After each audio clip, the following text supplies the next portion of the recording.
Tanong mo, sagot ko. So, tanong from Arcatoots, almost gray. Dok, nung sa na-aksidente ako, may naiwan na maliit na ngipin sa loob ng gums. Lagi pong sumasakit. Ano pong gamot para mawalan yung sakit? Ayaw naman po akong bunutan pag sumasakit. So, identify muna natin ano ba yung nag-cause, bakit sumasakit yung ngipin mo. Since na-aksidente ka, most likely nagkaroon po ng infection or nana dahil po dun sa trauma. So, ang pain po ay nanggagaling doon.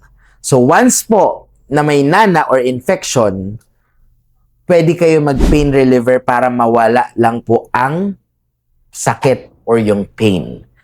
Mostly, mefenamic acid po ang unang piniprescribe namin na pain reliever. Over-the-counter naman yon, kaya mabibili nyo siya kahit walang reseta. Pero, since may infection, kailangan tanggalin natin yan ng antibiotic po. So, yung antibiotic po ay madami po ang klase. So, nakadepende po yan kung ano po ang existing infection na meron kayo.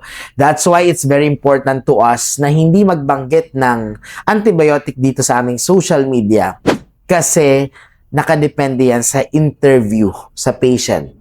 Gaano ba kalala yung infection na may mukha mo or sumasakit lang.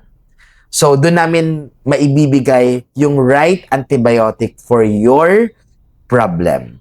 So, sa mga katuts natin dyan, uso naman na ngayon ng online consultation and online reseta, which is nag-i-exist po siya sa mga patient ko na pinapayagan naman ng mga drugstore kahit ipakita mo lang yung reseta mo na nasa cellphone mo. So, I hope nakatulong tong video na to. Ngipin mo yan, pero mission ko yan. Thank you, and don't forget to smile!